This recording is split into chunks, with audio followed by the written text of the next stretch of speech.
We dismiss history at our peril. Liberty Nation Radio with Mark Angelides. And we're back with Liberty Nation's editor-in-chief, Lisa K. Donner. Now, we were just talking about potential running away by former loyal Democrats. Now I want to move on to something that may or may not have similar bearing. What's the latest news out of New York State? Well, it's interesting. I hate to go against what my husband thinks about a race because he's our senior political analyst and he's very astute politically. He is rarely wrong. By Tim Donner, he is go really check wrong, out his and stuff. he thinks I'm conjuring this up and out of a Halloween hope. But I don't think I am. So we actually have a difference of opinion. Imagine that, a married couple with a difference of opinion. But anyway, the latest polls have the race between Kathy Hochul, who, let's remember, was not elected, but took over for the disgraced Andrew Cuomo. Anyway, Hochul and Lee Zeldin, her challenger, are getting closer. Now, my husband says, yeah, but not that close. Yeah, it's I believe it's around 4% difference, which, let's be fair, in New York State, that's not bad. 4% is, I mean, that's practically a win. I mean, let's put it this way. Maybe you're both correct. Maybe both you and Tim Donner are correct that it's super close and it could take it, but maybe just not. But wouldn't really a loss for Kathy Hochul be if Lee Zeldin gets within a couple of percent? Wouldn't that just be a major loss anyway? Well, my husband kind of goes by the RCP average. That's what he looks at a lot. I don't trust it quite as much as he does, but the RCP average has Hochul up by 6 points. But, and this is a huge but, Trafalgar, which is a polling operation that I have much more faith in because their methodology is different, and frankly, because they tend to be right. They have a good track record. Very true. Their last poll in early October, end of September, early October, had Hochul up by 2 points. Now that's inside their margin of error, which was like around 2.8, 2.9. So clearly something is going on. Now, again, my husband is a New Yorker, native New Yorker, and he's, seen many a mayoral and gubernatorial race in New York over his 60-some years.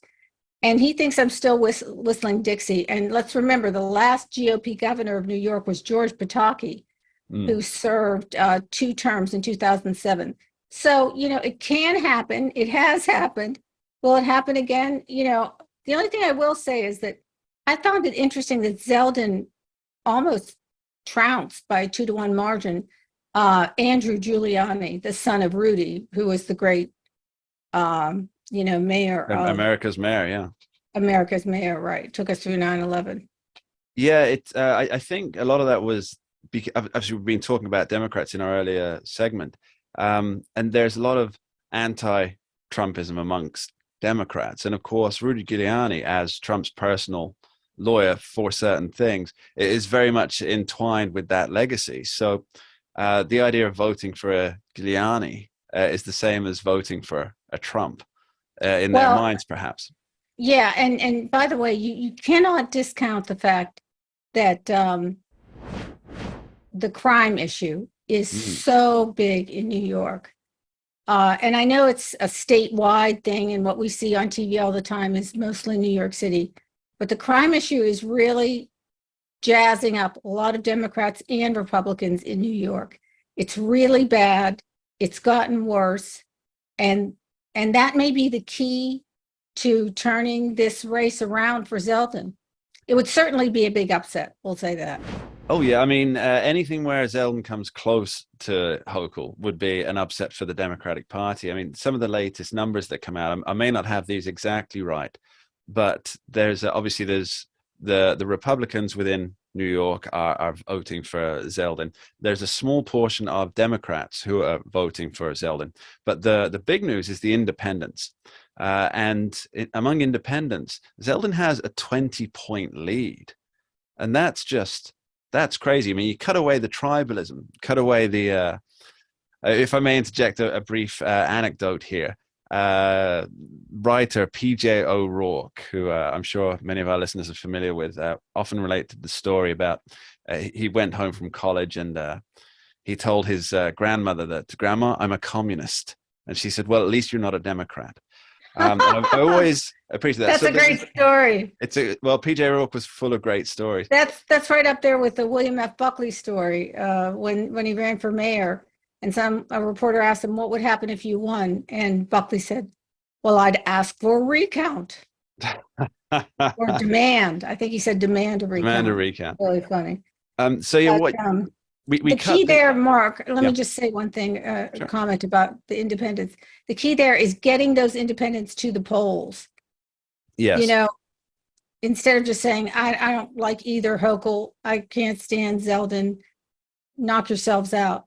Something has to generate these people to go to the polls. And I think the crime issue is it. Now, my husband could probably tell you a lot more about the demographics of how much New York City versus the rest of the state, blah, blah, blah, blah.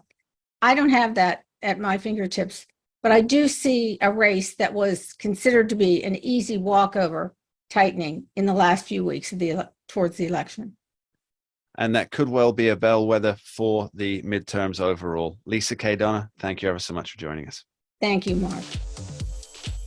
You're listening to Liberty Nation Radio, heard across the Radio America network from our flagship station in the nation's capital, WWRC in Washington, D.C. Down the road, we discuss California expanding the war on drugs. But up next, how is Biden administration spinning the inflation debacle? Don't go anywhere. We dismiss history at our peril. Liberty Nation Radio with Mark Angelides.